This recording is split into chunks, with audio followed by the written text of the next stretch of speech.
तो hello everyone, welcome to my YouTube channel study with VAV. तो हम आपको बता दें कि हमारे इस चैनल पे BCA, BBA, BCom and MCA से रिलेटेड वीडियो लेक्चर डाले जाते हैं। तो अगर आपको हमारा वीडियो अच्छा लगता है तो प्लीज़ हमारे चैनल को सब्सक्राइब करें एंड हमारे वीडियोज़ को लाइक करें। तो चलिए स्टार्ट करते हैं।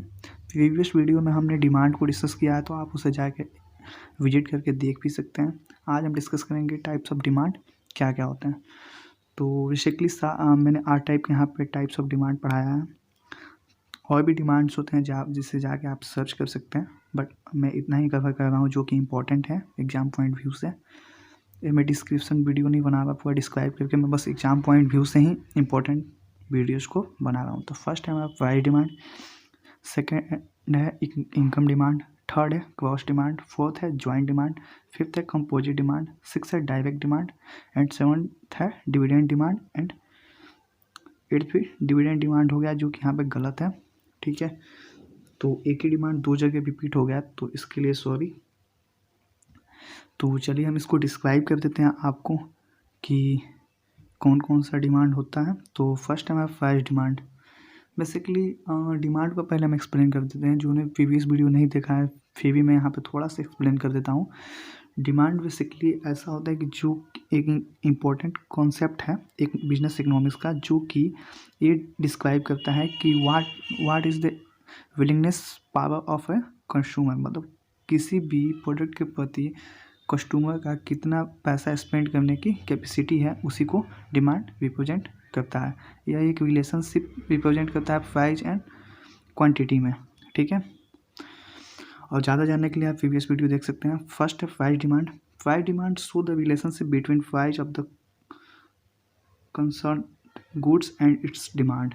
ठीक है, जो हमारा प्राइस होता है वो एक रिलेशनशिप रिप्रेजेंट करता है, जो कि प्राइस एंड गुड्स की डिमांड के ऊपर दोनों में इंटर रिलेशनशिप को रिप्रेजेंट करता है। फॉर एग्जांपल, आप कोई प्रोडक्ट 50 रुपये में खरीद रहे हैं, उस प्रोडक्ट को कोई मार्केट में 30 रुपये में बेच रहा है, तो आप जाहिर सी बात है जो 50 रुपये का प्रोडक्ट है उसको लोग कम खरीदेंगे और 30 रुपये वाले प्रोडक्ट को ज़्यादा लोग खरीदेंगे। तो वही प्राइस को आप जब डिक्रीज करेंगे तो उसकी क्वांटिटी एंड डिमांड बढ़ेगा, और जब आप प्राइस को इंक्रीज करेंगे तो डिमांड एंड क्वांटिटी घटेगा। तो यह रिलेशनशिप रिप्रेजेंट होता है किसमें, प्राइस डिमांड में। दूसरा हमारा है income demand. Income demand show the relationship between the consumer incomes and demand for a good. ठीक है, इसमें हम क्या दर्शाते हैं, इसमें हम जो भी कस्टमर है उसकी इनकम के अनुसार किसी प्रोडक्ट के डिमांड में क्या इफेक्ट होता है या क्या बदलाव होता है, इसको दर्शाते हैं। तो फॉर एग्जांपल, अगर व्यक्ति वो हम आप बताएं कि उसकी 20,000 सैलरी है, तो वो 10,000 का प्रोडक्ट मंथ के मिड में नहीं खरीदेगा। ठीक है, उसे शॉर्ट एग्जांपल देते हैं कि अगर कोई कस्टमर 1 डे में 200 का मनी अर्न कर रहा है और वो प्रोडक्ट 200 की है, तो कभी उस प्रोडक्ट को नहीं खरीदेगा। तो वहाँ पे क्या होगी, प्रोडक्ट की क्वांटिटी भी और डिमांड भी घटेगी मार्केट में। तो इसलिए जब भी हम कोई भी इंडस्ट्री प्रोडक्ट को मैन्युफैक्चर करती है तो वो मार्केट में प्राइस एनालिसिस करती है। उसके बाद वो प्राइस को एनालिसिस करके देखती है कि वो क्या कस्टमर इस प्रोडक्ट को खरीद पाएगा कि नहीं। वो कस्टमर का फीडबैक पहले ऑडिट करती है, उसके बाद अपने प्रोडक्ट को एक प्रॉपर प्राइजिंग के बाद लॉन्च करती है। ठीक है, तीसरा हमारा है cross demand. It is the so relationship between the price of one goods and demand of another goods.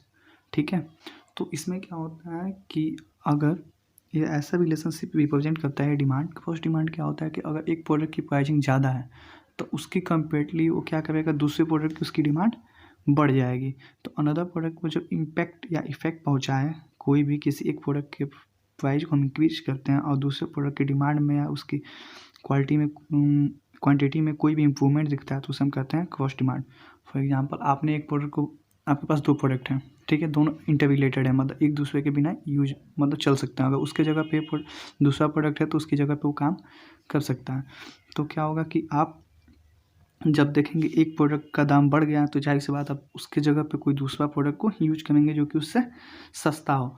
तो इससे क्या होगा, पहले जो प्रोडक्ट आप यूज करते थे उसकी डिमांड क्या होगी, घट जाएगी, और जो प्रोडक्ट आप यूज नहीं करते थे, जो आप यूज करेंगे उसके अल्टरनेटिव, उस प्रोडक्ट की डिमांड बढ़ जाएगी। तो इसे हम कहते हैं क्रॉस डिमांड।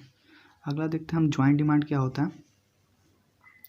तो if you used to earn more goods in the order to satisfy a particular want. Such demand is called joint demand. That cars and petrol, phones and SIM. It is also called complementary demand. Joint demand क्या होता है? यहाँ पे आपको क्या लगता है joint से मतलब कोई ना कोई एक या एक से अधिक जो चीज़ें होंगी जो एक दूसरे से जुड़ी होंगी. ठीक यही इसमें है.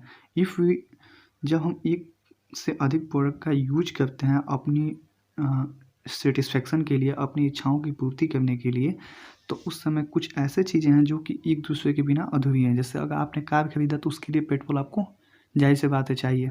बिना पेट्रोल के तो आप क्या कार चलेगी? नहीं.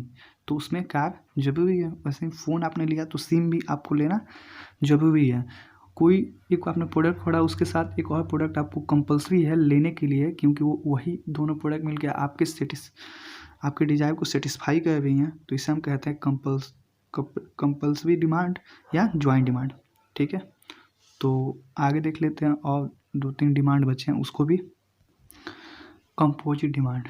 ठीक है, it is refers to the demand for one goods in order to satisfy 2 and more wants. For example milk.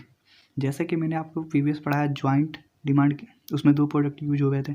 ठीक उसी प्रकार कंपोजिट डिमांड में ऐसा होता है कि यहाँ पे एक ही प्रोडक्ट दो मतलब इच्छाएं की पूर्ति करती है. जैसे एक प्रोडक्ट आपने खरीदा उससे 2 चीज़ों की आपने काम कर लिया तो उसे हम कहते हैं composite demand.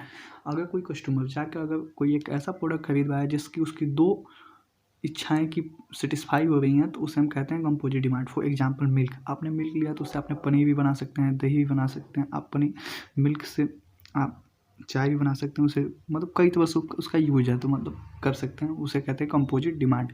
Direct demand. When a good is demanded for its direct consumption it called direct demand.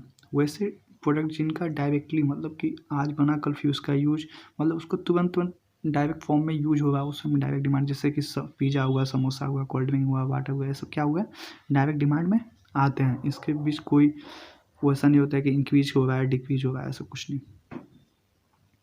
अगला देखेंगे dividend demand. It is refers to demand for one commodity as a result of demand for another commodity. ऐसा demand होता है जिसमें एक commodity दूसरे के result पे आधारित होती है, मतलब उसी के ऊपर डिपेंडेंट होती है, रेफर्स करती है.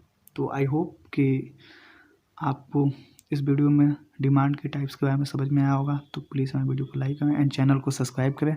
मिलते हैं एक नए वीडियो के साथ. Thanks for watching my YouTube channel.